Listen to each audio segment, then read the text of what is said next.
And breathe. How's the heart rate, everyone, after that?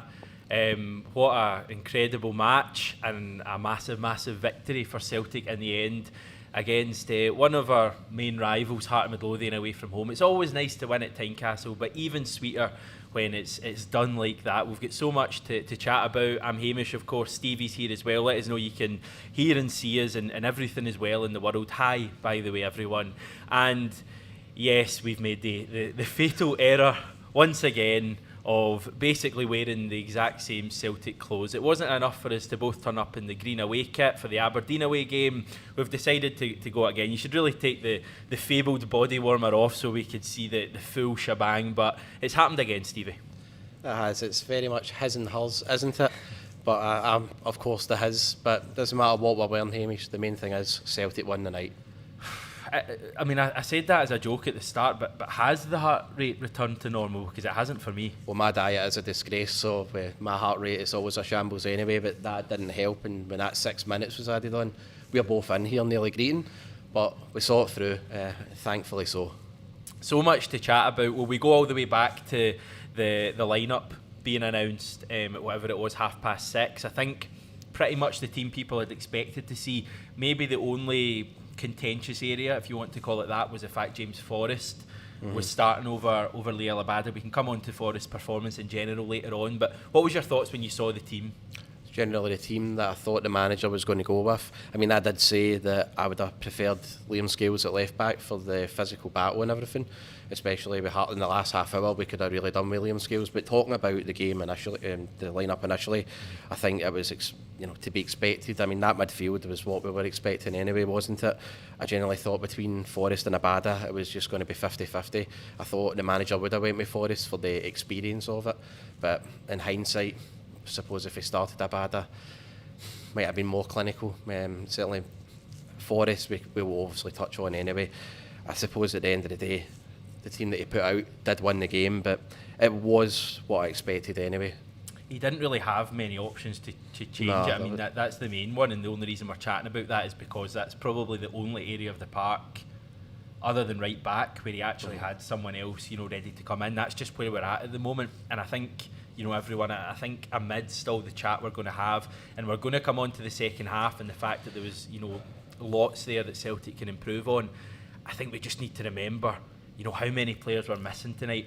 People talk about Kyogo as being a big loss, but I mean, the midfield three that I think everyone had kind of agreed was Celtic's midfield three, the best three midfielders at the club by far. A matter of weeks ago, Callum McGregor, Tom Rogic and David Turnbull.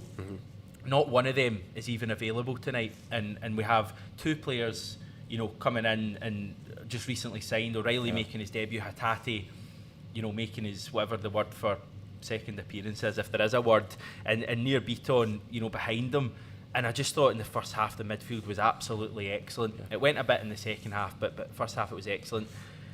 We actually started a little bit nervously for the first 5 minutes. I think we both touched on a couple of players being quite nervous. Hatate, probably the main one, had a couple of passes that he gave away, but boy did he grow into that game. Yeah, he really did. I think we said, I've got it noted down, that Hatate was really wasteful for the first 5-10 minutes, but that's to be expected. You've got to remember this is his second game.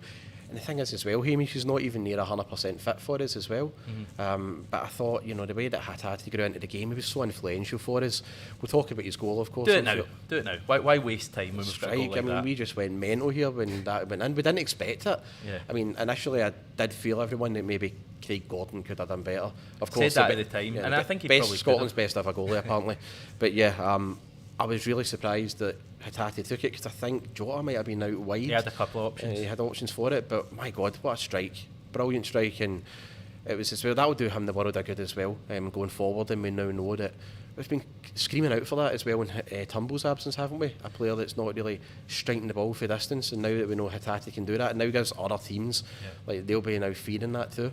I mean, it's a conversation for further down the line, I think, but I mean, someone like David Turnbull, who I think is a really good player, and as I keep saying, was just a starter non-stop for Celtic. I think he played every one of the possible games under Ange. He didn't miss a single game until his injury, after the cup final. And I honestly think David Turnbull has now got his work cut out to get back in that midfield, because we're going to have so many options when everyone is back. You know, you've got O'Reilly coming in, who I thought was really good. Hatate just looks like an absolute superstar. I mean, that guy, when he's fully up to speed, when he's, you know, settled in, because we forget, you know, he's come across the globe. When he's fully settled in, he's going to be a superstar. Callum McGregor, Tom Rogic. I mean, you've got like 6 or 7 really good players in the midfield there vying for 3 places.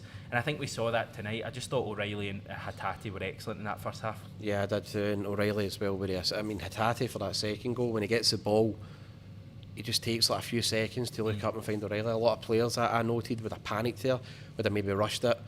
But the way that Hatate just slowed the game down, looked for O'Reilly, and his ball in for GG was a cracker as well. But I think shout out to O'Reilly, that's not an easy game to come into whatsoever for your debut at Tynecastle like that. Same with Hatate as well, coming from a totally different culture into that nasty, petty atmosphere.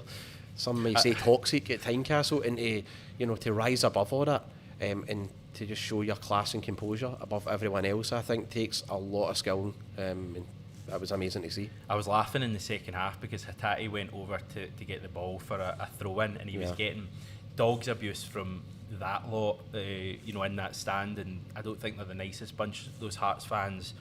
And he actually gave them a wee look, but I was thinking in my head, this guy must be wondering, what the hell is going on here? I've come from a country like Japan that, as we know, in general, there's much more respect there. I doubt he would go to a ground and be shouted at like that and probably abused. And I was just thinking, God, he must be thinking, what's he let himself in for? But he didn't let it get to him, that performance. I think the reason that he declined a little bit as the game went on was just fitness, and he just seemed to get quite tired. And I think that was the case for a lot of players tonight. We had a lot of players there that in normal circumstances would probably have been brought off about the 60-minute mark. The issue was that we just, like so often this season, we just didn't have options on the bench, reliable options that you could throw into a game, that we were clinging on in.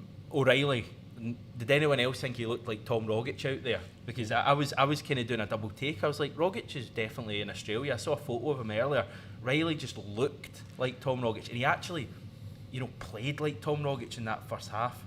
I think the big thing I noticed with O'Reilly was the physical side of the game. It was really impressive there. He was digging in, he was getting into 50-50s, and he wasn't letting that Hearts midfield bully him. Like, he was really standing up. And as I said earlier, Hamish, it's a mentally tough game in venue to go into as well. That was a must win. I mean, considering where O'Reilly's came from, coming to Celtic where a draw wasn't good enough when we had to win that. And I think he really stood up for us, and it was a really impressive debut. And the thing is as well, just like Hatate, he's going to get better and better. Yeah. And again, as I say, the options now we've got in midfield when everybody's back, Anne's going to be spoiled for choice, and it's a great position to be in.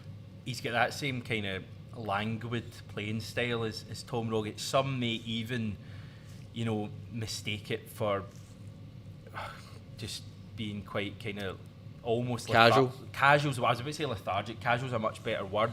Just that same bit of, brilliance in him that Tom Rogic has, and it's like we've got like another Tom Rogic in the team, and I think that's the way it'll play out over time, and we've needed that for a long while.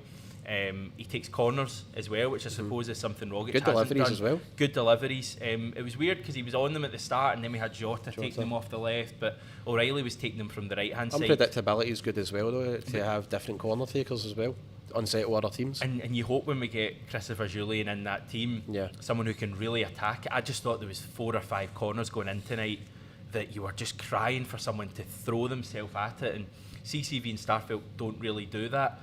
Christopher Julian will, and if we've got corners coming in like that, it's going to be enticing. We'll come on to probably chat about the second goal and Giakoumakis.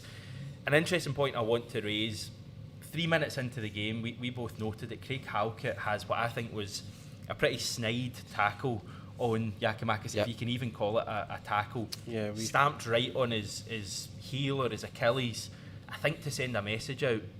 And Giakoumakis just didn't take it.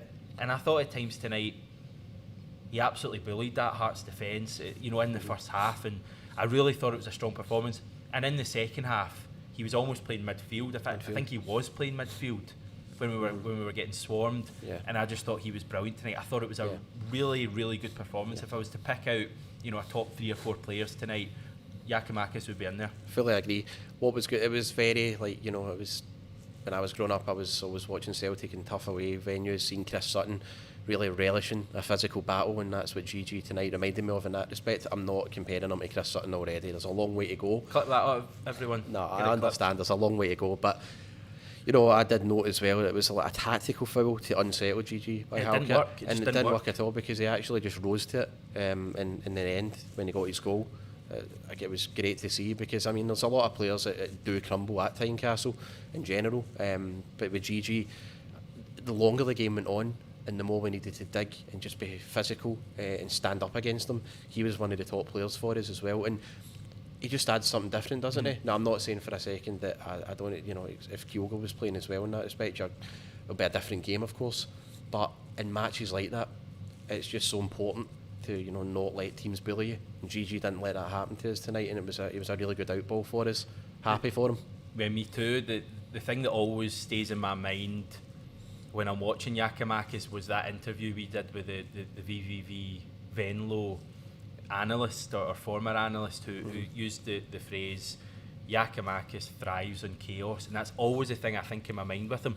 And we saw that for the goal. It was chaos in that box, and he somehow found a way to score. I don't think people will talk about that finish because it is in general an ugly goal the way it went in, but that's the way he scored that is the only way he puts that ball in the net. We also don't score enough ugly goals as well.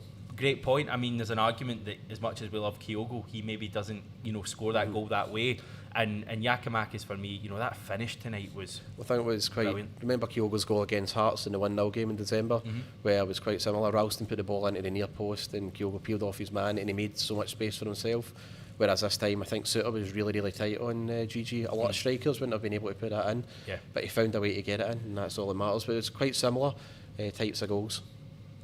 Half time. I think we're both popping the champagne bottles here. You got another big delicious pint. So. You got a wee Geo pint, didn't you? I genuinely did. I'm trying to. I've got a busy day tomorrow, so I had a wee half pint. Wee Geo pint. Thank you. But you were. I think we were popping champagne bottles here in Hatate Bowster, and we felt pretty confident at that stage. I think I tweeted to say that I was hoping that we wouldn't see a repeat of what we've done in the past, whereas we've gone 2-0 up and we've allowed teams back into it. Sadly, that was what happened. But at half time we were top of the world, me and you. Yeah, we were, and I didn't see anything from Hearts though in the first half to think nothing. They didn't have a chance. They had that one Barry Mackay after about 20 seconds, and that was it. And that was it though, wasn't it? We generally controlled it after it, and as soon as it went 1-0 as well, Hearts' heads just seemed to plummet. So at half time I think anybody would have been forgiven, not for saying game over, but being relaxed going into the second, because Hearts generally were really poor, Hamish. What happened then, second half? I think it was a lot of fatigue in the midfield that showed. Even before the goal? But no, not before the goal as such. I'd say around about with half an hour to go, wasn't it though? In the first 15 minutes I felt okay. A big factor was Jota coming off. We really missed that out ball. Right before the goal, wasn't it? Yeah, before the goal, Jota. What a threat. I don't think we've talked about Jota enough. After the layoff that he had, came back last week, and then today, it was almost like he was never away. What an amazing performance from him. The only thing missing, of course, was a goal, but brilliant to see him again. He's going to be so big for us, isn't he, getting into the rest of the season? Definitely. We did have chances at the start of the second half as well. Jota had one that was a good save. Juranovic had one that Gordon, who I thought had a bizarre performance tonight, kind of saved it almost a weird part of his body. Actually a decent save. But we had chances at the start of the second half, but I don't know if it was quite the same as previous games when we've really passed up, sitters, and you've kind of known there was going to be maybe a goal coming for the opposition. But we both let out a massive groan when that goal went in. It's offside, isn't it? It is offside, yeah. It is offside. We will never criticise the wonderful officials in this country, though. Yeah, and we probably, to be fair, having only seen it a few times and not get the microscope and the ruler out, I would say Giakoumakis was potentially offside as well. So perhaps it kind of evened itself out. If Giakoumakis was onside, by the way, apologies, I've got that one wrong, but he just maybe looked slightly offside. But Boyce is clearly offside, but at that stage we're then starting to fear the worst again. And how long did the last half an hour seem? Because for me it seemed about 30 hours. I did say though at 2-1 I noted that we really needed big characters in that team, and you did see Hatate, and he was such a big influence in midfield, and as he tired, it seemed like as his influence waned, the rest of the team were affected as well. Hamish, Hart's got the upper hand, and it was only a matter of time, wasn't it? I think we were both sitting here and we both said Beaton's going to do something, and lo and behold. I would need to have a proper look at it, but it seemed kind of we harsh did say it did seem harsh, but if it was the other way about, if that's Halkett or Suter, we're both there screaming. 100%, that's what being a football fan's about. We just assumed that Liam Boyce was going to score. He had one against Joe Hart at Celtic Park in the League Cup, and that was going through my mind, and he put Joe Hart the wrong way that time, did the same today, and even when it hits the post, you just think it's rolling into the net, don't you? You just think it's going across that goal line, and it somehow didn't. And those are the fine margins. I mean, I think Celtic's playing the first half meant that we kind of earned that bit of luck, and to be honest, the fact we've had so many injuries and have played so well, I think meant we earned a bit of luck. But boy, did we get a bit of luck, because 9 times out of 10, 99 times out of 100, that goal goes in. Yeah, it does, and we've seen it so often in the past, haven't we? That that's as you say, just you needed luck when you go to Tynecastle in these midweek games when that mob are also playing as well, and it was just grateful to be on the good end of it for once. Yeah, talk to me about the last kind of whatever it was, 15 minutes after that. 15, it felt like half an hour. I think if you probably watch that game back, Hearts maybe don't actually create too much. There was one kind of free header they had in the box that came to nothing in the end that we were both kind of gasping at. Yeah. But Celtic showed a lot of bottle, like so much bottle in that at the end of that game. We also did have to shout out the amazing tackle Starfelt made. Yep, goal saving. Brilliant. Because wee things like that, as you say, fine margins. If that goes in, I believe that was in 67 minutes as well. Yep. That goes in, there's another 20 odd minutes to go. You're sitting there so nervous, aren't we? Yeah, I had convinced everyone that we were going to concede late in that game. I said to you that I just felt that I've seen so many games of football and we had no out ball at all. We couldn't string 2 passes together for like the last 20 minutes of that game. Well, until injury time actually when we started to.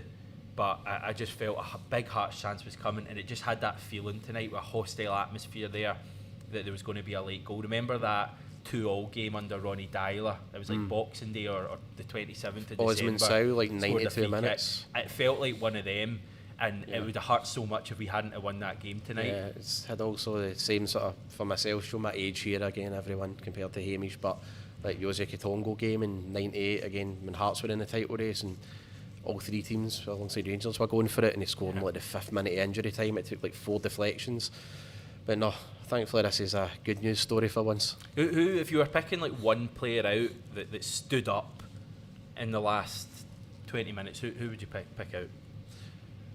As much as he's maligned, I thought James McCarthy was doing it. It was very physical in those last 10-15 minutes as well. Distribution wasn't the greatest, but when it came to a lot of 50-50s and challenges, McCarthy didn't shuck any of them, and it was a good sub by Ange. But also, again, I have to say, Gigi. Yeah, he's the one. Honestly, Gigi was like playing like a deep midfielder at times, and he was just getting stuck right in. It was just so great to see, isn't it? Because a lot of people are writing him off, especially after Livingston. A lot of people writing him off, calling him a dud. Does well last week for the goal. Ange, shows faith in him and all that, because there was a lot of people maybe saying he would have a bada through in the middle for the pace, but no, it was never going to happen. We knew that, and Gigi was really, again, repaid the faith that Ange showed in him. But a great performance in those last 15. Yeah, I mean, if we're talking about giving him a fresh start for 2022, he started 2 games and he scored 2 goals, and you can't argue with that at all. It'd be great to see him on Saturday notching another one, because I think then you're really looking at an informed striker, obviously going into the big one a week from now. I mean, I think the fans realised that as well, his contribution. I think the players did, and Ange certainly did. He was the first player Ange went to after he went to the fans. He walked right over to Gigi. Gigi's giving all that to the fans as well. I think everyone kind of realised that he'd put a lot into that game, but it's just a massive victory. We can keep saying that as long as we want, but across the city they found a way to win tonight, and perhaps they've done that a little bit more than us this season. But Celtic stood up tonight with all of those injuries, missing 7, 8, 9 first team players. We went to the third best team in the country, who in the second half were really good. Hearts. I mean, I know you kind of don't tend to give much credit to Scottish teams and other than Celtic, and that's fair enough. But I think Hearts are a good team. I think they're a really good team, and I thought we really stood up in that second half and got the victory. And we were kind of chatting about it. When was the last time that Celtic hung on in a domestic game and got a big win? And it's probably the Rangers Cup final. We both agreed on that, and in that game as well, as we all remember, there was a missed penalty too. Yeah, and Celtic hung on after. The only thing that didn't happen was like a red card for us, and I was expecting that at some point as well. With that great referee, but no, it was like the Rangers game that sprung to mind of 2019 as well when we were talking about that tonight in terms of similarities. Definitely. In case you haven't noticed, you can just see the edge of them, everyone. Stevie's got like 18 pages of notes here. Is there anything on them that we haven't touched on before I get your kind of Celtic player of the match? Yeah, I think it was just this, when the 6 minutes announcement came, we really needed a lot of mental strength. I mean, the team had already shown it up to that point, but again, the Hearts were rallying, the fans were really buoyed up. And I think as well, like, internally we would have been groaning. I mean, it was not welcome news whatsoever, and we were dead on our feet. But the players really did show amazing mental strength to get through that. And it's not, as we keep saying, it's not an easy place to go whatsoever. And also, like, similarities as well to Pittodrie back in October. Another big win. We had to grind that out. We had to win ugly and find a way to do it, and we did. If we didn't, the players would have came under so much criticism.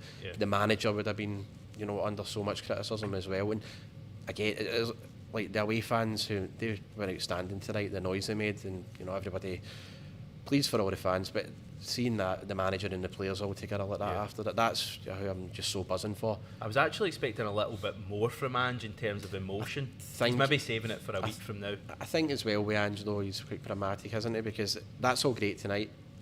How stupid does it look if on Saturday we drop points and then they beat Ross County? So it looks silly. It's like one game at a time. Ange has always been like that. But I think everyone who's right behind the manager was really, really happy for him tonight. Player of the match. There's probably a catchier term than that I could use. Maybe man of the match.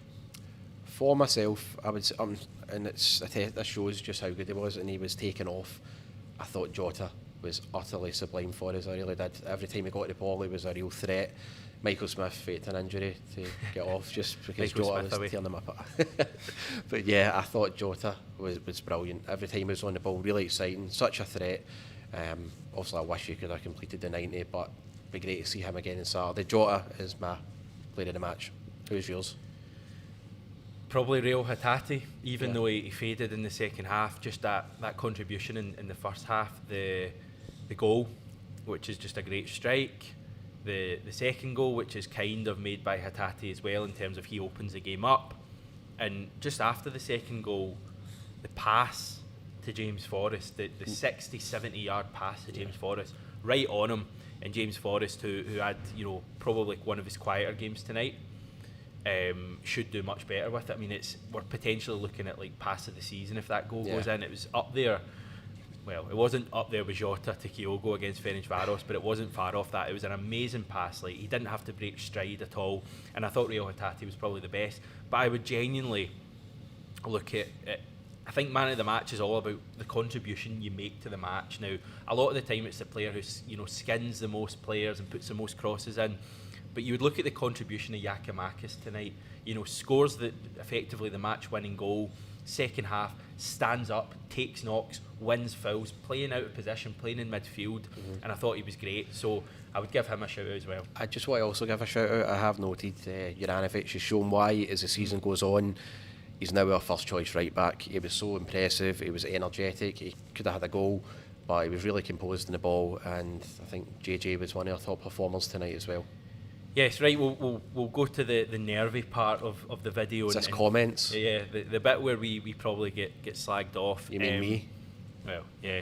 Thanks. And I always need to double check these. Is this true from Ray Neal? Beaton has to be careful on Saturday versus United. One booking and he misses next Wednesday. I did hear Ian Crocker saying something about the 6 booking rule being doubled to 12 bookings now before a suspension. I was only kind of half listening to him, but I'm sure he said that, so I think Beaton he won't have had 11 bookings this season. I think we've got to assume that Giakoumakis will be out as well Saturday, is that right? I think it's going to be the same squad. You would maybe bring in Ralston for Saturday, potentially Abada would start, but other than that, you've just not got the luxury of freshening it up at the moment. John Boy, 67.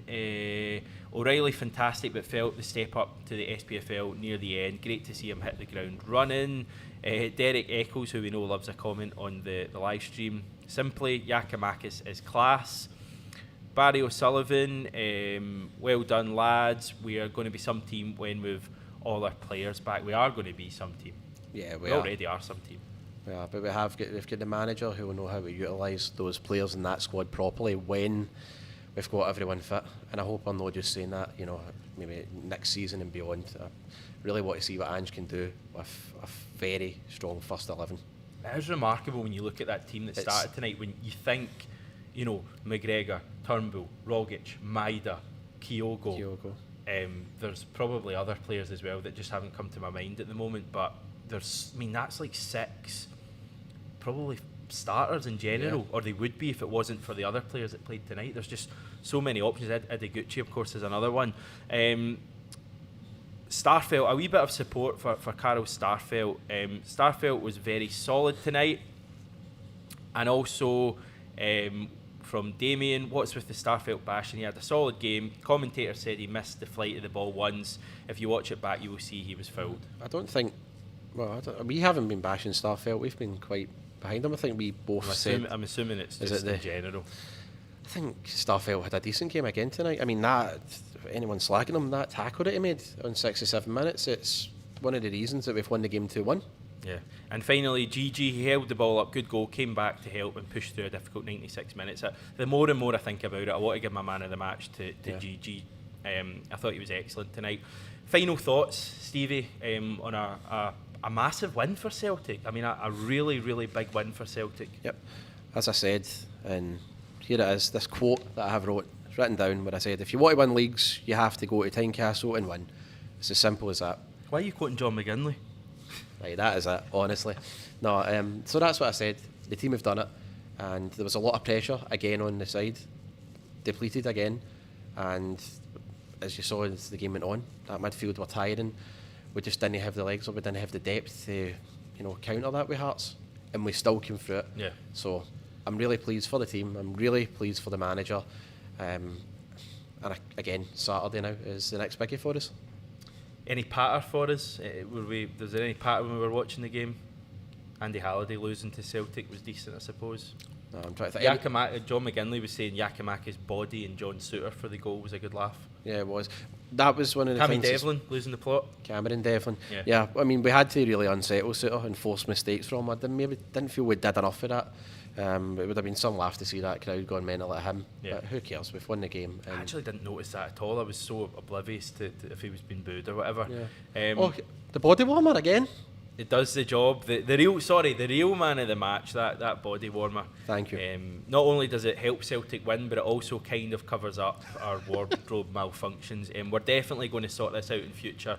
We can't have a third time of us wearing the exact same thing. 2 is enough. Yeah, we're going to leave it there for now. Far more coming on the channel in the coming days. I'm going to probably do a video tomorrow. I'm sure there'll be a bit of fallout. Robbie Nielsen will probably lose the plot again, so we'll have coverage of that and bring in some of your comments. So if you're watching this afterwards and you feel like you've missed the fun of the live stream, then you can still get involved. Let us know what you thought of this evening. And if it's a good comment and doesn't slag me off too much, I'll maybe bring it up tomorrow. Stevie, thanks once again for joining me. Babity, Bowster, thanks once again for having us in. It's much appreciated. Great pint of tenants in here, not that we've been having any tonight. We're going to leave it there, folks. Take care and hail, hail.